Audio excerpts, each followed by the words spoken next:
Okay, thank you everyone for joining us for the fifth and final public workshop for the annual business plan. I'm Sabrina, Senior Marketer at the Capital Corridor Joint Powers Authority, and we're going to go ahead and get started. So for today's event, all participants' cameras will be turned off, and everyone's audio, except for the host and panelists, will be muted by default. If you have a public comment, which we strongly urge that you submit, please do so via the Q&A section or the Q&A feature, and we will address them either during the workshop or after. And also, this workshop is being recorded and will be available afterwards on our YouTube channel. Okay, and just to go over our annual business plan process. So we posted the draft plan on January 19th, which was last Friday, on our website. And we also shared it on social media and via CC Rail Mail, which is our e-newsletter channel. This week we had public workshops, both on board the train and virtually. This is the final workshop. And so participants are encouraged to submit their comment again during this workshop via the Q&A feature. You can also submit it afterward via our form on our website or by phone and email. The deadline to submit a public comment is next Friday, February 2nd, and all final public comments and answers from the CCJPA will be in the final draft that will be presented in April to our board. And I'm going to go ahead and let our Deputy General Manager, Leo Sanchez, go over the business plan highlights. Thanks, Sabrina, and good afternoon, everyone. I'm happy you all were able to make it on here. And we also had a really successful onboard workshop. So in the future, hopefully you guys can see us on board the trains. We brought that back this year after a long hiatus after the pandemic of not doing them on board. We've been doing these virtually for a while.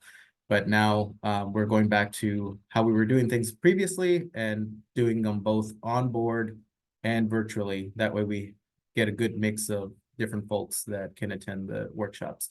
So here in the business plan, here are the business plan highlights. I'm going to be going over, I'll start with performance standards. Then I'm going to dive into some of the projects that we're working through, and then we're going to close out with some of the marketing communications items that we're excited to share with you all. So if you can take us to the next slide, we'll get started. All right, so before I dive into this slide, just to explain, this is our federal fiscal year. We follow the federal fiscal year for our performance markers. And that actually, for the purpose of this slide, started October 2022 and closed out September 2023. So that's the period that the federal fiscal year follows. On this slide, you'll see how we closed out the full federal fiscal year for that period. Some of the notable highlights seen here is we neared almost 1 million riders, just a little bit over 900,000 riders. Our revenue closed out at 23 million.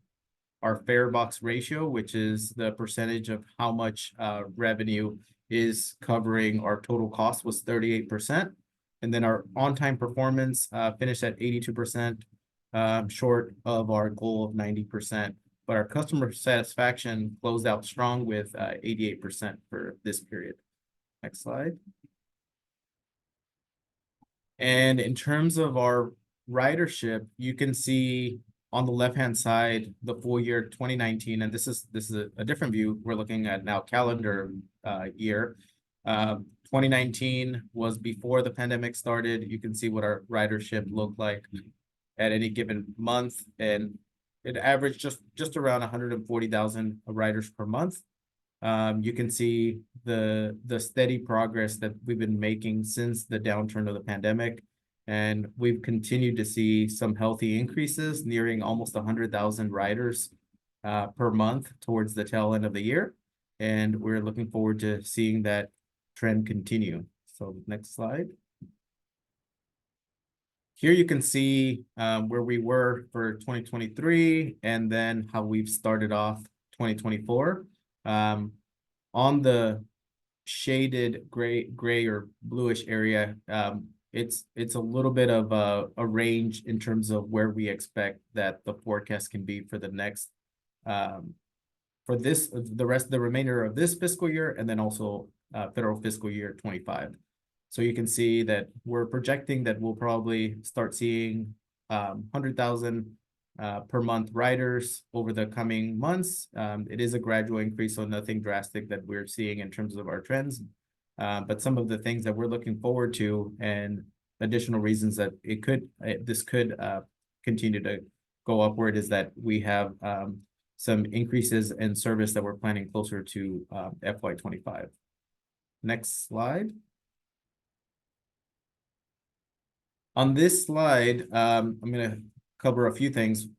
First, I'll start with talking about our operating plan, and this is of importance to most people on their mind, is they're wanting to know, what does the train service look like now, and what will it look like in the coming months? Well, for over a year now, we've been serving 24 weekday trains. Our weekend service is actually fully restored, and we're running 22 weekend trains. We are one round trip shy of our full service between Oakland to San Jose on our weekdays, but weekends we are running the 14 weekday trains. We have slots for 14 trains. Just as a reminder to folks, we do run on Union Pacific Railroad tracks, and those are the slots that were allocated to be able to operate between all of these segments, really. And then up to Roseville and even beyond, all the way up to Auburn, we run 2 daily trains.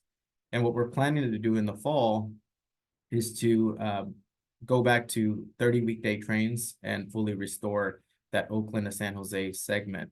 Another thing that I want to chat about here is that we are going to be looking at we've had fares really stable through the pandemic, and our single ticket fares have remained largely unchanged for almost 10 years.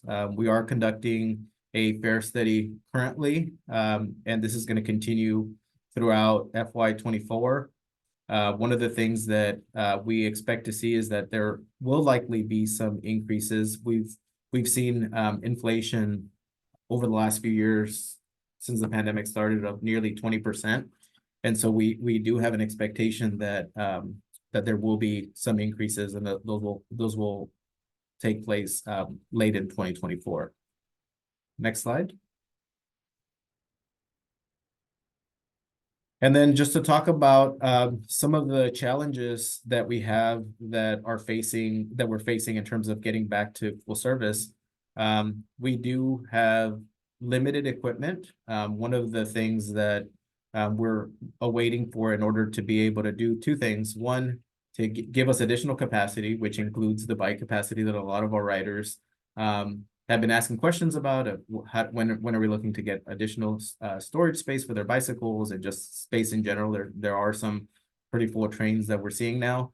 And the good news is that a lot of the equipment availability and just having extra cars that we can be able to add to train sets was being limited by the new equipment that our sister agency, San Joaquin's, had been waiting for to be able to operate on their service. We do share equipment in Northern California between the capitals and the San Joaquin routes. And they did commission the first set. They're actually in this next month looking at commissioning the second set. And once we get to the third set, which we're expecting will be sometime late March, then that is going to start giving us the ability to free up equipment that we can be able to utilize on the Capital Corridor. So our first focus is going to be lengthening some of the high capacity trains. And then as we look into the fall, as more and more train sets come into the San Joaquin route and equipment becomes available, then we're going to, of course, look to fully restore our service. So we do need a full train set in order to do that. Today, we're running with 8 train sets. We need that 9th train set in order to be able to fully run our service. So that is one of the big variables that we're watching for. And then the second thing is the budget and funding resources. So I talked a little bit about that in terms of the fares and what we're looking to do there. But we're also working directly with our partners at the state level and seeing what additional resources are available to ensure that we're able to run to this level of service. And then just making sure that we are doing our due diligence in terms of our costs and looking at every stone and making sure that if there are efficiencies that we can work through on reducing our costs and our expenses, that we do that so that we can be able to do this. Next slide. And then for this slide, one of the things that I want to talk about is some of the updates that are coming up on our rolling stock. So I talked about some of the equipment we're going to be seeing on our route. One of the good news is that we've now completed our renewable diesel transition during the last year. We're going to continue to see more of our trains, run with renewable diesel, and that's really good news for our region and our service. One of the projects that we're excited that is happening now is a truck overhaul, and what that is essentially your ride quality is going to be better. The suspension on these cars is going to be renewed after many years of not having of running with the same suspension system. And we do have a transition in which we're swapping over to a new maintainer. This is going to give us two things. One, it's going to give us a higher reliability in terms of the maintenance quality that we see, and just the general cleanliness standards that both the San Joaquin route and Capital Corridor are seeking to improve. And then lastly, we're going to continue to work closely with our partners at the state as we look at what our options are for zero emissions equipment. One of the first train sets that is going to be coming online for Southern California on SBCTA, San Bernardino County Transit District, is a Stadler hydrogen fuel cell unit, multiple unit that's going to be starting at the end of the year. We're going to be keeping a watchful eye on that and see how that technology matures and just how it performs, and look at options for our route. And so we'll continue to keep you informed on that. And that's all that I have for my portion. I'm going to hand it off over to Kate for the next slide. Great. Thank you, Leo. So we have been focusing on a lot of different aspects of safety and security, and these have a variety of impacts on our service. First and foremost, we've seen a rise in collisions between trains and other road users, as well as debris. These incidents obviously have devastating impacts for the victim and their communities, but also for our employees, passengers, and first responders. So this is a big priority for us. And in addition, these incidents also cause significant disruption and delay to our service. So we're implementing a variety of approaches. Some of them are listed here to reduce these incidents, including repairing and adding security barriers and fences along the right-of-way. We've also hired 2 new UP special agents to patrol the right-of-way and respond to folks who are trespassing along it. And they're also coordinating with local law enforcement in that effort.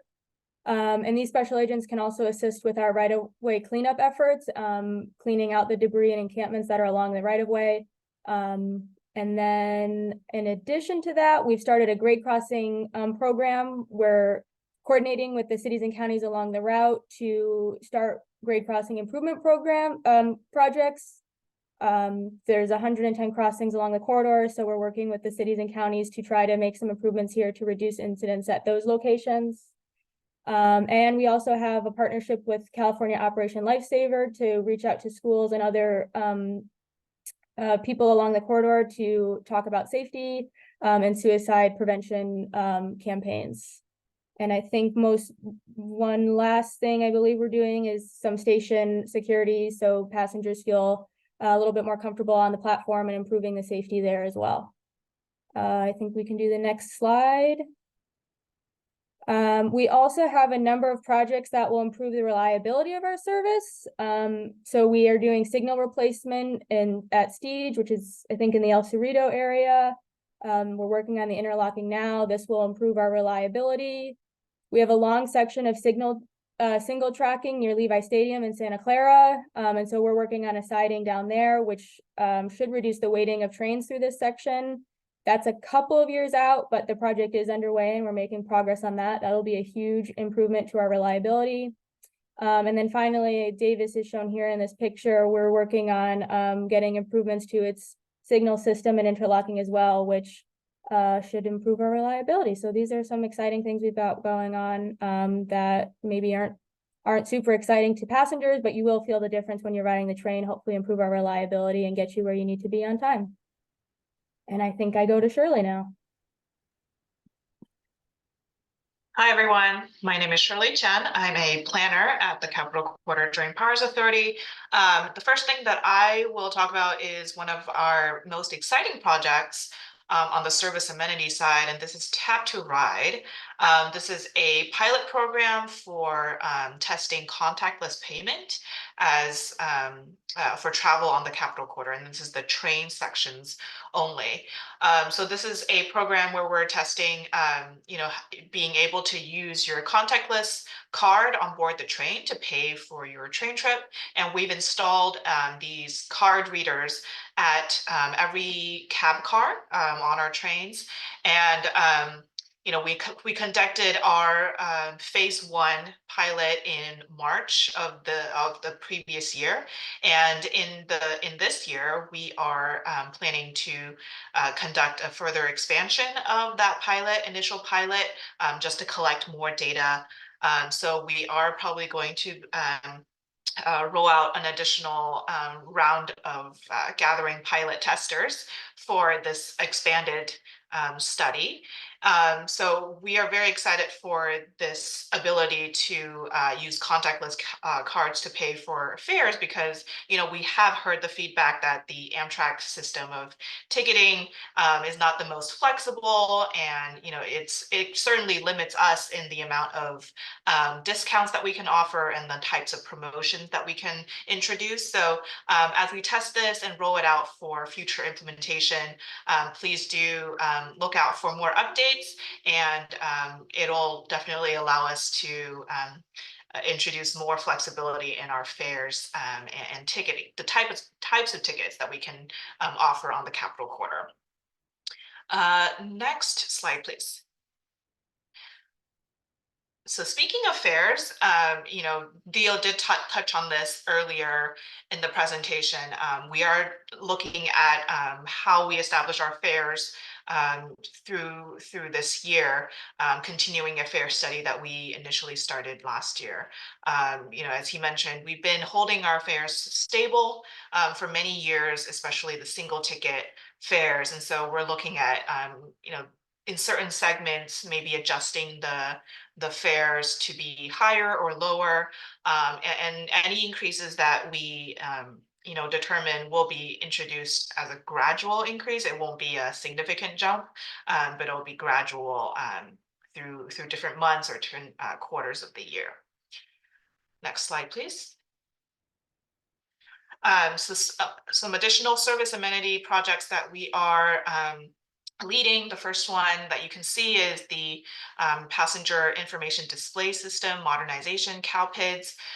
So passenger information system is those digital signs that you see at the stations that tells you when your train is coming, when it's arriving, and alerts you to any service alerts that may be relevant. And so that initial system was introduced in the early 2000s, and it is definitely time for an upgrade and modernization.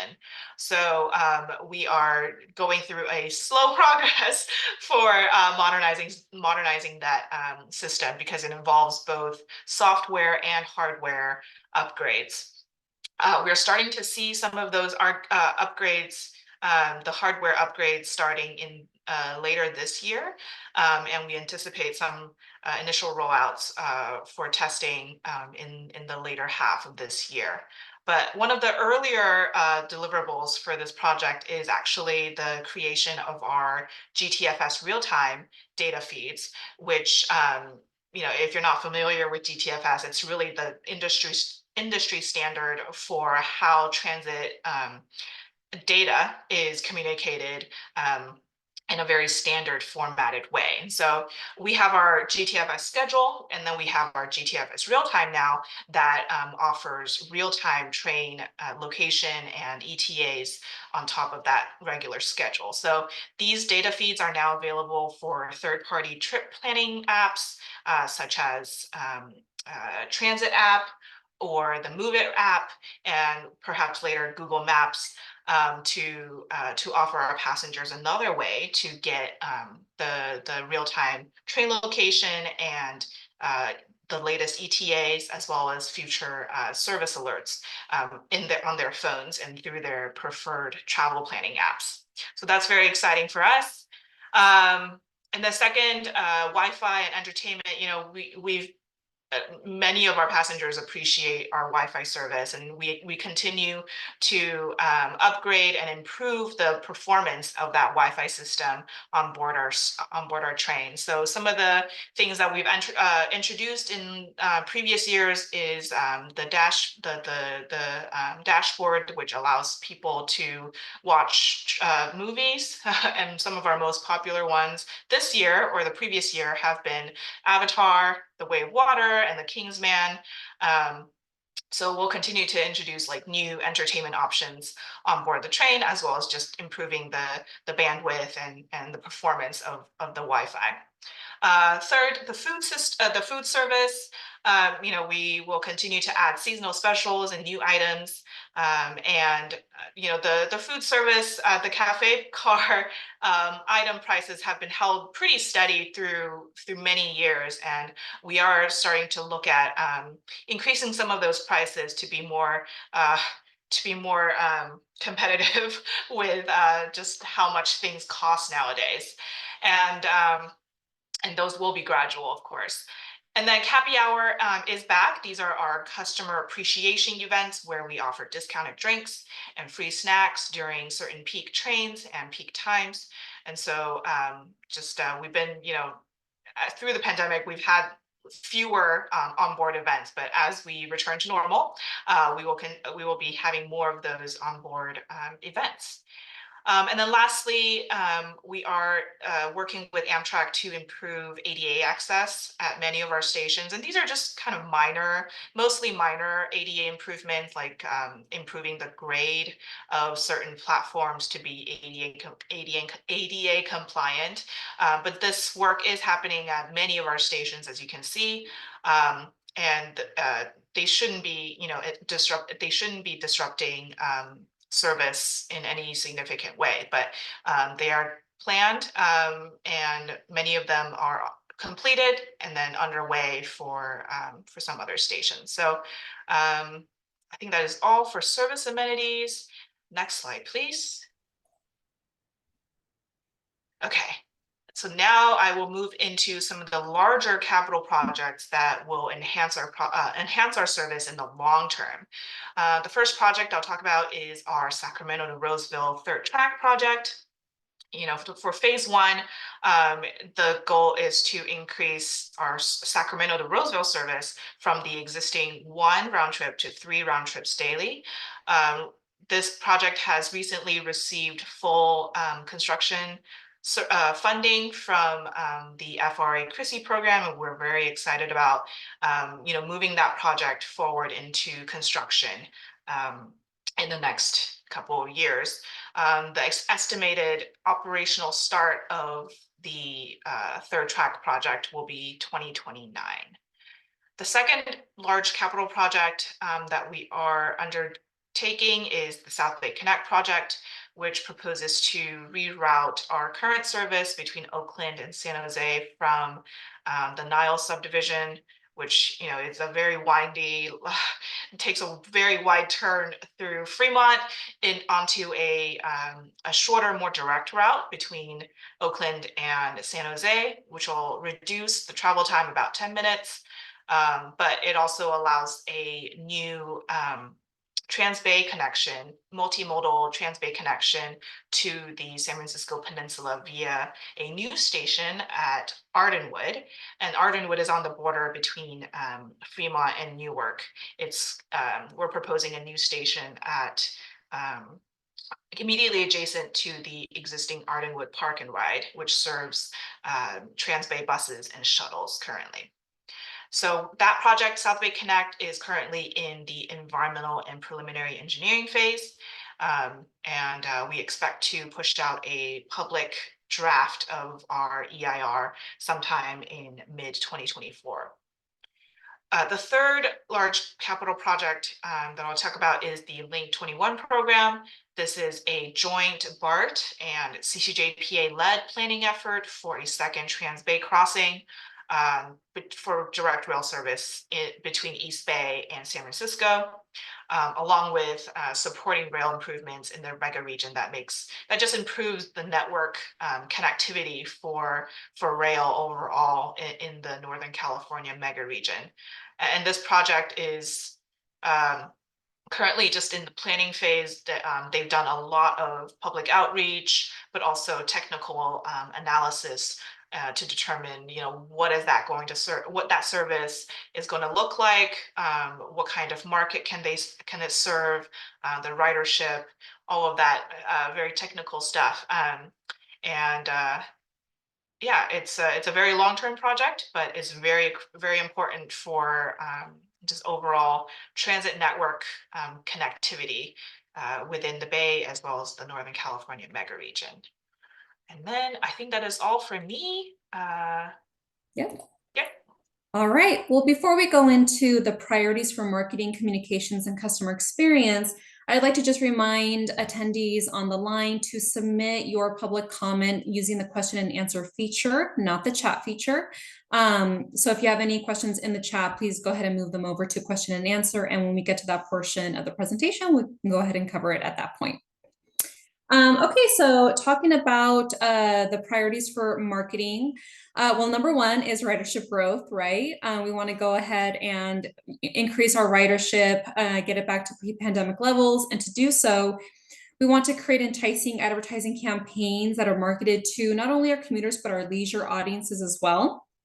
We want to rebuild our promotional partnerships with local partners and destinations along our route, and also really focus on developing more so our special event marketing on special events and big sports games in the area. And through all those endeavors, we want to go ahead and continue to build our brand visibility. And we also want to continue to strengthen our engagement and satisfaction with our customers and our riders. We want to enhance and modernize our service communications and send out timely updates so that our riders can make better decisions around their travel arrangements. We want to continue to have online and in-person engagement and outreach, as Shirley mentioned, Happy Hours back, but also do other things such as corridor conversations and other engaging things that we can do with our riders and our audiences.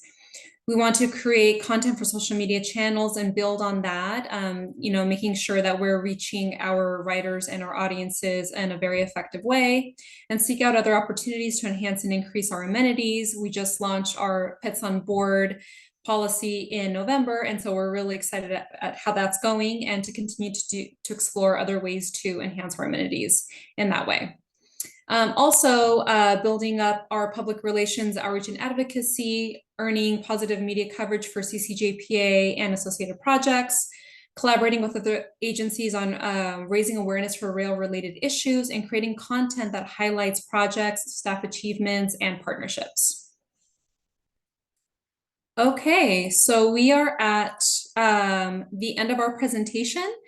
Just a reminder again, you can feel free to submit a public comment using the Q&A feature at this workshop. You can also submit a public comment online via our public comment form at capitalcorridor.org/businessplan. You can also do so by mail and voicemail. And once again, the submission deadline is next Friday, February 2nd. So now we'll go ahead and go into the Q&A portion. And I'll go ahead and read the questions in the order that they were received. And we'll go ahead and have our panelists answer the appropriate questions. If we cannot answer your question at this time, we'll go ahead and address it afterward. And you can see that in our question and answer portion of the draft plan that goes to the board. Okay, so the first one by Daniel Bell. Please compare the travel time between Capital Corridor and BART from Richmond to downtown San Jose, assuming the BART connection is completed and assuming the CC South Bay Connect is completed.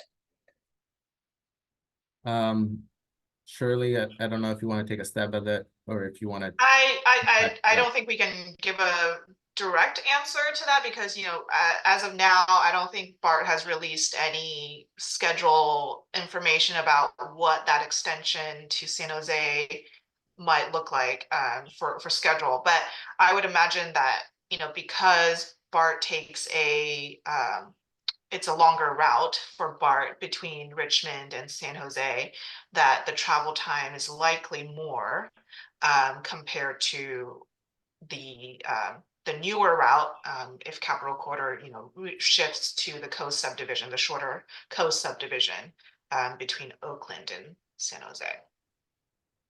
Yep, agreed. Okay, the second question by Andrew Horta. Will you guys do some special trains for the Union Pacific Big Boy Steam that is coming to Roseville this year? But I don't know when they're bringing it down for to the public to show it on its own power.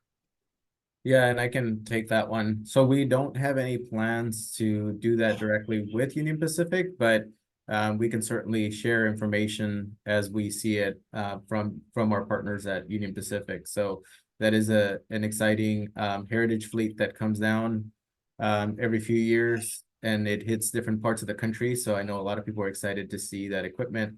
And as our partners at Union Pacific relay that information, we'll gladly share just for folks to know where that's going to be headed. Okay, next question.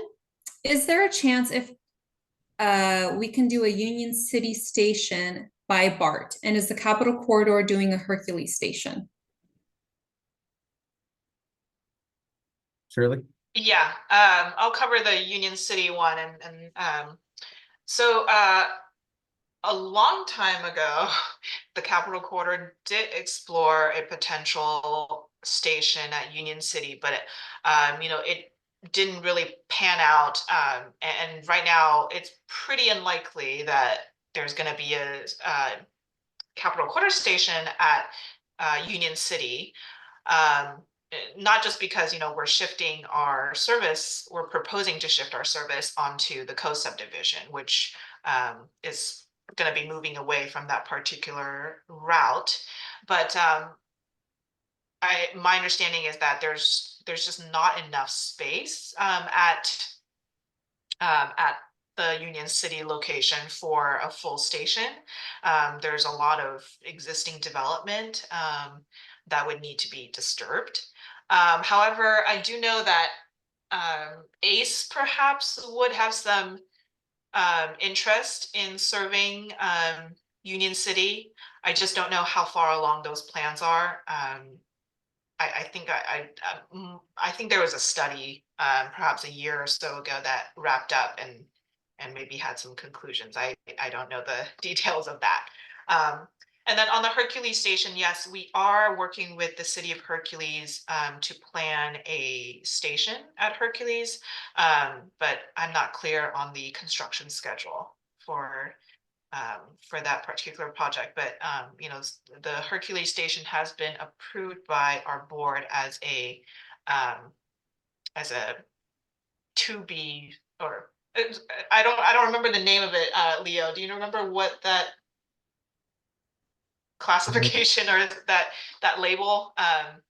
No, that doesn't ring a bell, but we can get additional information and get back if we have additional details. Yeah, no, I think the city of Hercules asked us to consider their station, and they just needed some sort of action from our board so that they could pursue funding for their construction.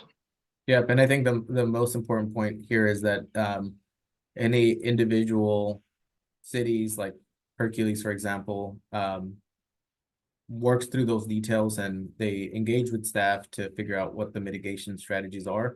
And they are doing that actively today. So probably more updates to come at a later time. Okay, next question. Will the Link 21 project include a second BART tube or a Capitol Corridor tube? So I can answer that. I think right now it's the Link 21 staff, and we do have one of our staff members that works directly with the BART team on the Link 21 project. They're actively evaluating still both options, and I think as they're ready to come with their next proposed step, then they'll be coming with that recommendation probably sometime this year. So I think we'll know more details in this on this project in the months to come. Is the Dumbarton Rail Corridor still for the Capital Corridor or trains to go through the bridge and into the peninsula? I'll answer it briefly, and Shirley, if you want to add anything, you're welcome to it. So no, it's not currently being evaluated for use for Capital Corridor trains. And Shirley, I don't know if you have any other details. Yeah, and as far as I know, the project for introducing rail over the Dumbarton corridor is kind of there's nothing active going on at this moment for planning that. Right. Okay, last two questions so far. Again, if you have questions, please feel free to submit via the Q&A feature. Daniel Bell asks, explain what is a full train set? And that is a great question. And sometimes I get stuck on, being very brief, and I get stuck in my own mind of that some of these things aren't crystal clear to pretty much anyone outside of staff. So for us, what a train set is a locomotive. We generally are running 4 cars, and the makeup of those cars are we have 2 coach cars, we have 1 cafe car, and then we have 1 cab car. The cab car is opposite end of the locomotive, and it's also a controlling car that can be utilized to essentially drive the train.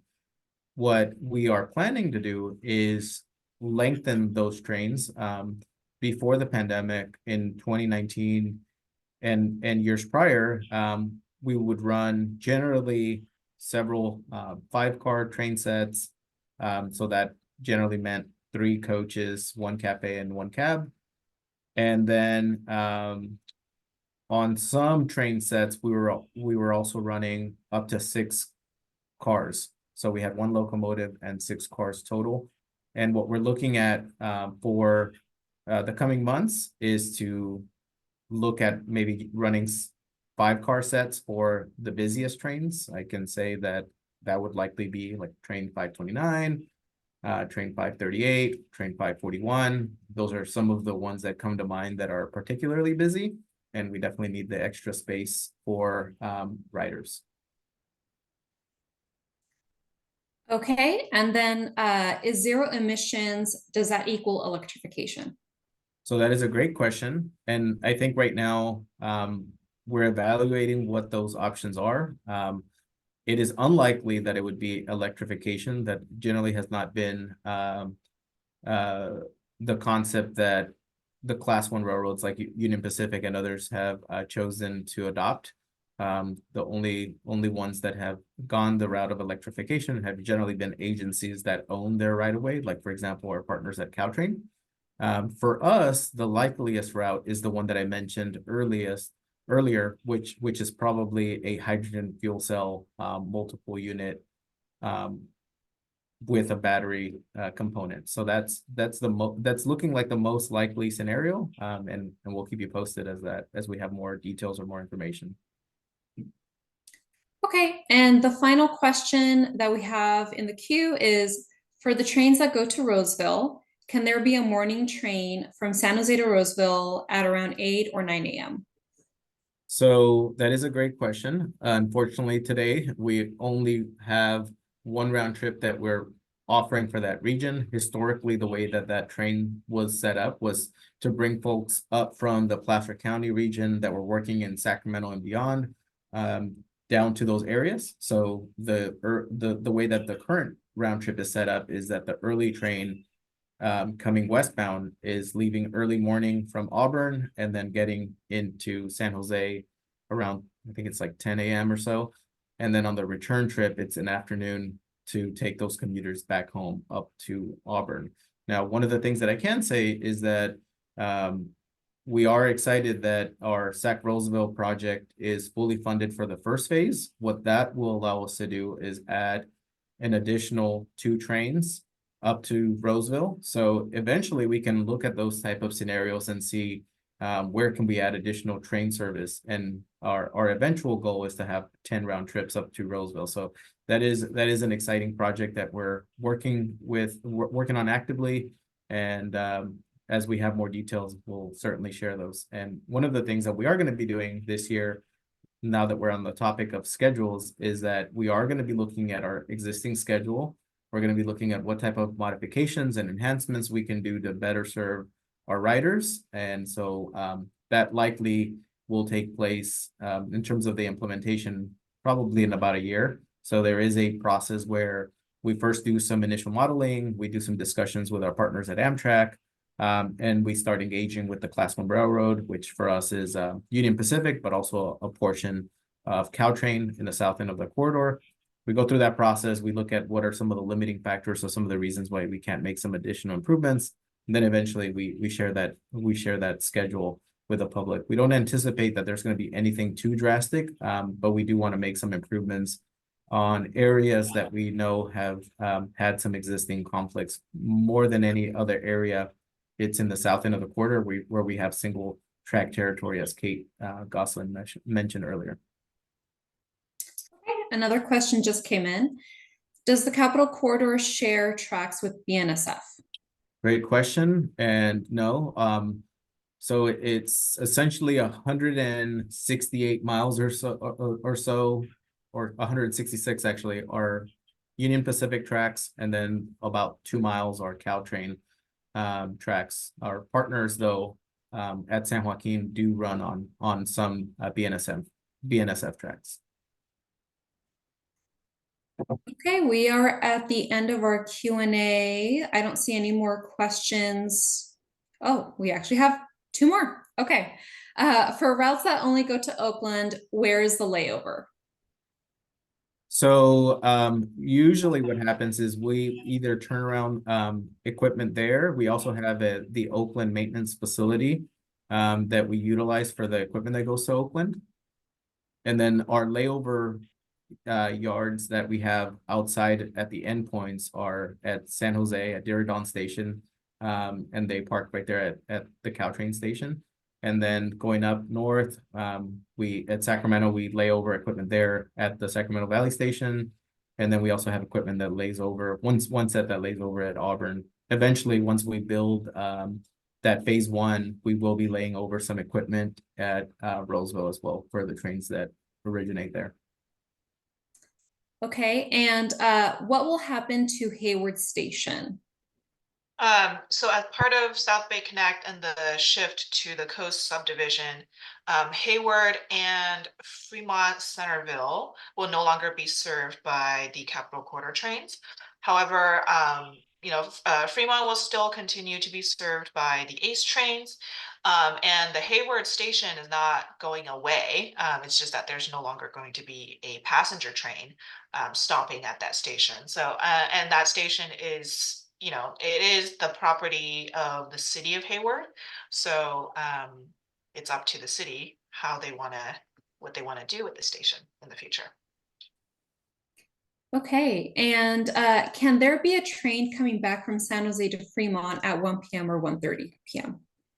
That's a great question, and I'm happy to see that type of feedback, and those are the type of comments that we want to see submitted for our business plan. Like I said before, we are still short 1 round trip that serves the San Jose to Oakland area. So we do have the ability to add another set. We used to have another midday connection, and that could be it. So Andrew, stay tuned. We'll be looking at our schedule, and there might be some modifications before we fully restore service, but we'll keep you posted. Is Hayward opposing the South Bay Connect project? There's definitely some concerns from some folks from Hayward about, losing Capital Corridor service at their station. And, we continue to meet with the city and address their concerns. But, one of the things that we generally respond with is that both combined Hayward and Fremont ridership at those 2 stations accounts for about only 1% of our overall ridership. So, you know, those two are not our most popular stations. And our new Ardenwood station is still, you know, within reasonable driving distance from both Hayward and Fremont. And also, you know, we'd definitely be looking at some how to improve transit connections to the Ardenwood station as part of our new station plan. Okay, can you guys make a 10-car consist, and what will happen to Amtrak Dash 8S locomotives? So that is a great question. As much as we'd love to have extended train sets, especially during events like the 49er game that we're going to be having this weekend, right? Where we want to take as many people as possible down there. The sidings and the stations that we serve along the corridor, there are many that the maximum length that they can really serve is about 1 locomotive and 7 cars. So 7 cars is usually about the longest that we'd have. So essentially 8 pieces of equipment total. And that is part of the challenge in being able to, you know, use even single level equipment. Okay, another. Sorry, I forgot that I didn't answer part of the question. I think the other part was about the Dash 8 locomotives. So those are being retired right now. The only locomotives that we use in service for our service are Chargers and F59 locomotives.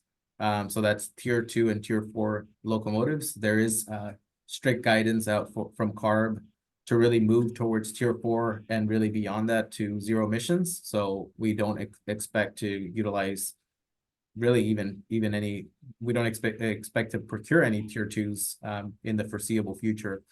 Tier 4 would probably be the extent of it, and so any other older locomotives will eventually be retired. Okay, another one. Is a San Leandro station feasible with South Bay Connect? So one of the objectives for South Bay Connect is to not just to improve the operational efficiency of our service between Oakland and San Jose, but also to improve access, especially the Trans-Bay transit access. We've seen that the San Francisco Peninsula is an underserved market for our service. So we especially wanted to improve that and create more opportunities for folks to get on our train and perhaps transfer to a Trans-Bay transit service to get to their destination on the peninsula. And so one of our criteria for station planning as part of South Bay Connect is to identify those locations that would facilitate that Trans-Bay connection. So as part of our initial planning process, we looked at multiple options for stations in the Hayward area. You know, Oh, Shirley paused. That it was on my side. We can come back to that when she gets her connection back up and running. I can answer the next question. All right, so the next question is, will the Venture cars be used for Capital Corridor trains? So right now we don't have any plans to use the Venture car sets. Those are intended just for the San Joaquin route. There are a variety of reasons for that. One of the biggest ones is the capacity and also the sheer volume of bicycles that we use on our route. Shirley, you froze for a second. Do you want to go ahead and finish answering the question? Yeah, where did I stop? Might want to just start from the beginning. Okay. Right. So one of our objectives with South Bay Connect is to improve our access to transit services across the bay. And so the criteria that we looked at for station location as part of South Bay Connect is that access to Trans-Bay services. So we looked at some locations at the foot of SR 92 and SR 84. These are the Trans-Bay bridges. And you know, the SR 84 location just outperformed any of the other locations that we identified. So that is all to say, we did look at potential locations along the coast subdivision in like the Hayward area, as well as Union City and Ardenwood, and ultimately the Ardenwood location just outperformed the other locations in terms of ridership and access. But that is not to say that any future stations along the coast of subdivision would be precluded. It's just that right now, South Bay Connect is not, it's only proposing just that one station at Ardenwood. And just to mention too, that, you know, Capital Quarter is an intercity passenger service, which means that we serve somewhat longer distance than your regular commuter trains. And as part of that, you know, our stations are a bit farther apart than those commuter trains. So station distance is also a consideration for us as we think about which markets to serve. Okay, next question. Can you please not do hydrogen locomotives and just use another alternative locomotive, like a tier 4 locomotive? So that's a really good question. So one of the things that I want to back up a little bit and share is that Caltrans is actually the owner of the equipment, and we lease that equipment from Caltrans. Caltrans also has a responsibility on procurement for the equipment. We do engage and we work with them on those decisions as we're working through them. And one of the things that Caltrans also has to do is they have to abide by the CARB ruling that currently is out. Right now, we could utilize tier 4 locomotives through the current legislation through about 2040, but eventually we do have to get to that point of using zero emissions. There is no determined decision on exactly where we'll land with zero emissions, and in the CARB regulation there is a market study that will be coming every few years, just to ensure that they look at what the latest technology options are available, and then provide guidance to railroads and transit agencies and railroad and intercity railroads alike on what steps they should be making. So right now, the most feasible looks to be hydrogen fuel cell, but that doesn't necessarily work for everyone currently with the existing technology. So it's not a done deal, and there are more steps to come. But like I said, eventually we will be looking at zero emissions technology. Okay, just doing a time check. We have about 5 minutes left in this Zoom. 2 more questions. How about an Amtrak CC station to Colfax? Yeah, that's a good question. We used to have a connection there, and the reality was that it was really not a particularly popular stop. From what I understand, mostly it had to do with the time that it really took to get there, and then by the time you could get there, it made it more practical just to go to Auburn. So that station was not served beginning several years back. I don't remember the exact time frame, so we don't have any intent really to go beyond Auburn today. Okay, and last question. Can the Capital Corridor do more outreach for people with disabilities and do or work or volunteer for Capital Corridor?